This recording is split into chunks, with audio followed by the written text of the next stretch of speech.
Hey everyone, welcome back to my channel. I'm Kyla and today I'm doing my 2021 bullet journal setup.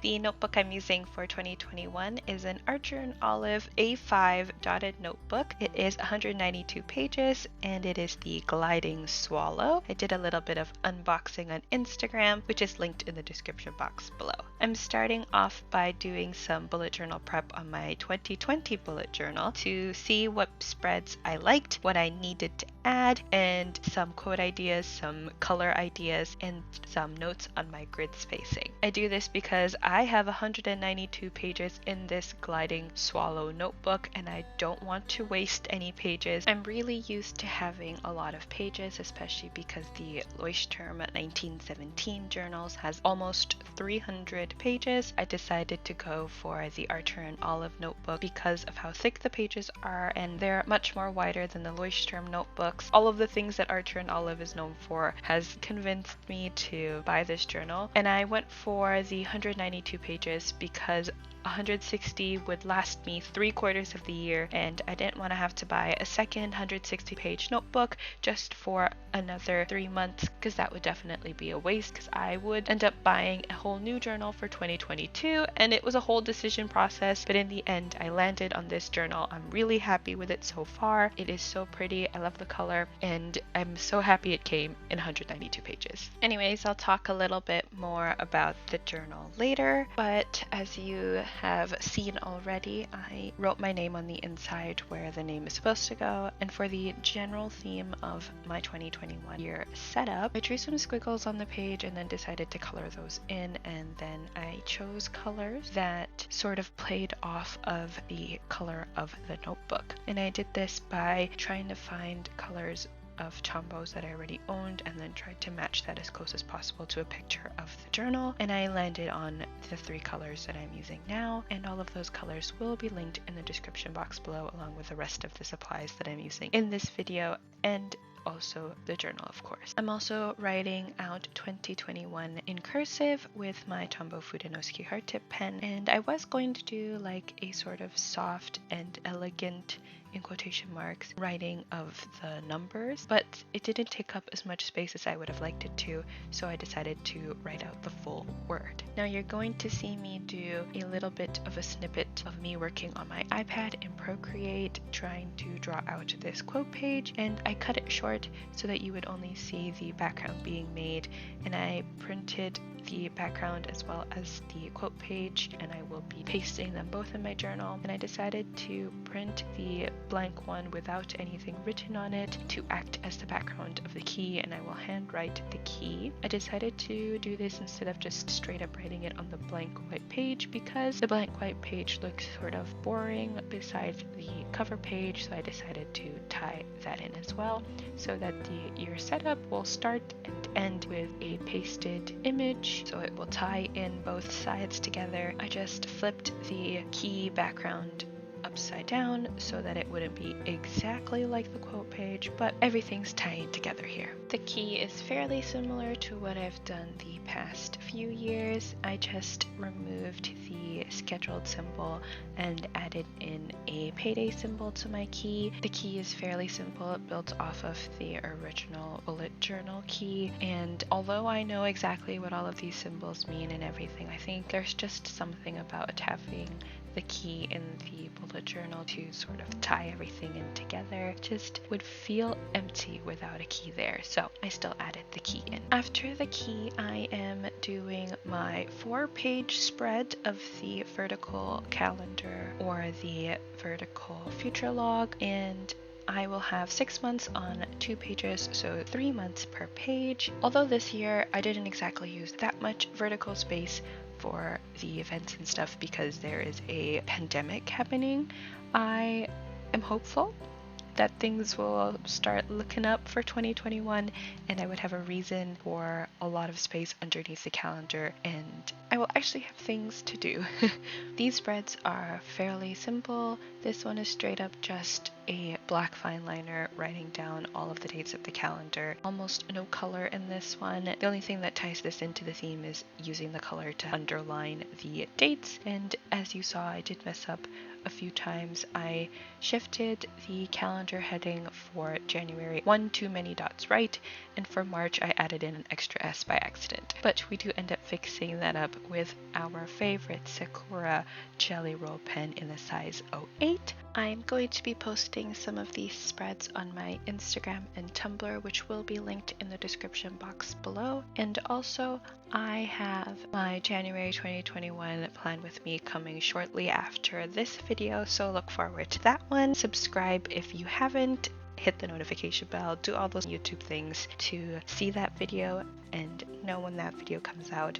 I really love my January 2021 spread as well, so it's going to be a fun time. And then of course after that's coming my 2020 bullet journal flip through. I'm sad that this journal is coming to an end. It was my first year bullet journaling on YouTube. This year, the end of 2020 marks 3 full bullet journals complete and done, and I am so amazed at how much I have done already in the past 3 years in terms of themes and spread ideas and just evolving over time. The bullet journal system is truly amazing in terms of always adapting to what you need in that moment. And every year something different comes along for me, and I just change things up and go with the flow, and I'm really loving it. And I'm so excited for the next 12 months of bullet journaling and my 4th year bullet journaling. Oh my goodness, that is crazy to me. But anyways, let's jump quickly back to the video. So the spread that we're currently working on is the grid spacing spread, and I do mess up quite a bunch when making this, so I pull out my white jelly roll a lot, but you know, it is what it is. You mess up and you fix it. That's all that we can do. And I added in a half marker, a thirds, a quarters, and a vertical 1/7 marker, and I'm doing that because these are the measurements I use the most. And as for the 7th, I use that for making my rolling weekly spreads when I have to divide the page equally into 7 days. I divided the next page in not necessarily half, but into 2 different sections. So the top section is divided into 12, and it takes up about 3/4 of the page, and it is where I will be writing birthdays that land on each month, and the bottom quarter of the page is a section for me to write down any appointments, activities that land in 2022, so that I will have somewhere to write it down. And yes, I know I didn't center the header.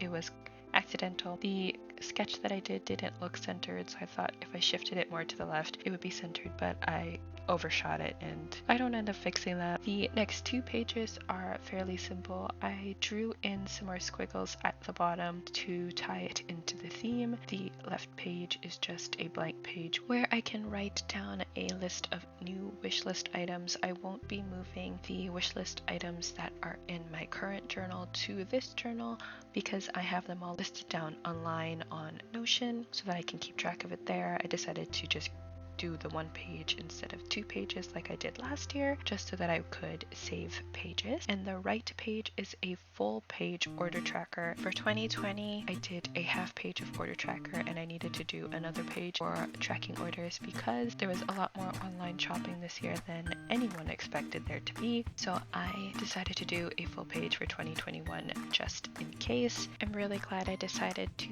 add in the drawings to the bottom of the page because it makes the page look more full. It adds the theme into the page. It just gives you something to look at while these pages are blank at the beginning of the year. And I bring that on to the next few spreads where I throw in some doodles here and there, trying to just sprinkle the theme throughout these spreads. The next spread is a date ideas spread.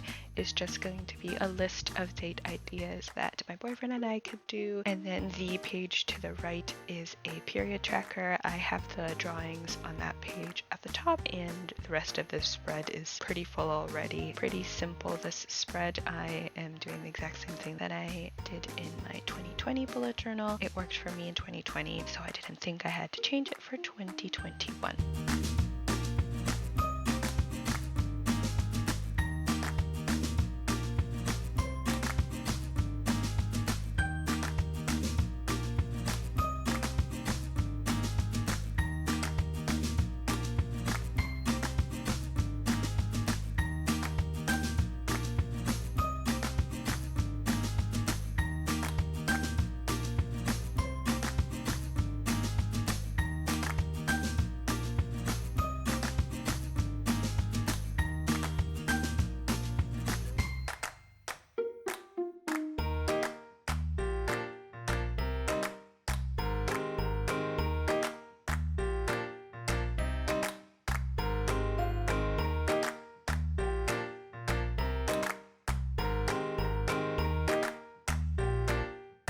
The next two spreads are for YouTube. The left page is a YouTube post schedule and the right page is a spread for video ideas. It's a very simple setup. It gets the job done. That's all I could ask for it. I did try to do a Kanban board in 2020, but I didn't find myself using it as much as I thought I was going to, so I didn't do that for 2021. Then the spread after that is a 2-page finance tracker spread. In 2020, I accumulated a lot more things that I have to pay for at a more steady pace. So for 2021, I have a 2-page setup. I didn't write down the amounts for privacy reasons, but these are the things that I mostly pay for. Of course, there are other expenses that pop up during the year, unfortunately, but I have a whole separate finance tracker on Excel that I love dearly with all my heart.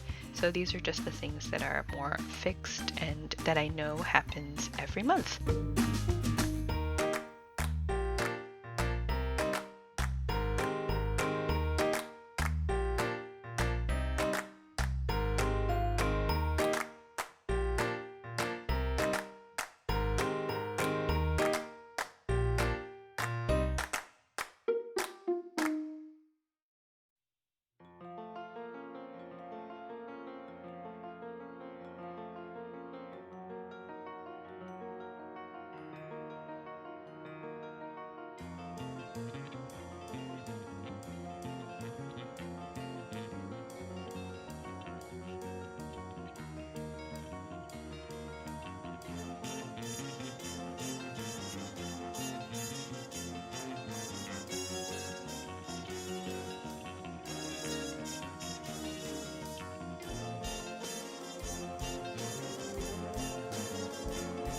The last spread that I will actually be setting up in this notebook is a new spread.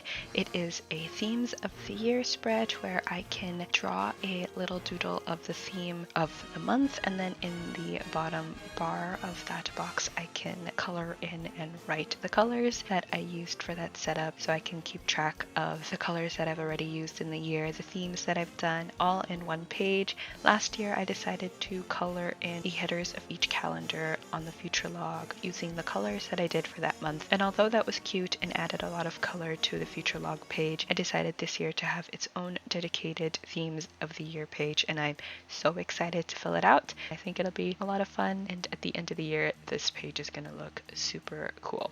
After that, you'll see the part of the video that I cut out from earlier where I am setting up the quote page, and I really loved how this quote page turned out. The quote is, "Nothing in nature blooms all year," sort of a, hey, don't be too hard on yourself. You got time. Not every month or every day of the year is going to be perfect. So I think it's a good reminder, and I included it in my journal. I do have a few more quote ideas that I came up with afterwards, like after I had printed out this page and decided on this quote already. For example, leaving what I've outgrown, like a play on that. That's from a song by B. Miller. Hopefully I can find a spread in 2021 to tie that into. With that, that brings us to the end of this setup. That means it's time for a flip through. I'm really happy with this theme and how the colors all blended in together, and that I was able to tie in the theme throughout all of these spreads. I love the colors. I love this notebook. I love that I made a bunch of mistakes and came out on top. I'm really happy to get started using all of these spreads. It is so close to 2021. I'm just trying to push through just so I can use this journal. Anyways, if you want to check out any of the things I've mentioned, like these supplies, my Instagram, my Tumblr, this notebook, everything is linked in the description box below. So excited to start using this journal, and I'm so excited for my January 2021 bullet journal setup as well as my 2020 bullet journal flip through, so stay tuned for that this week. That's all I have for you today. Thank you so much for watching. Don't forget to like and subscribe, and I will see you all next time. Bye everyone.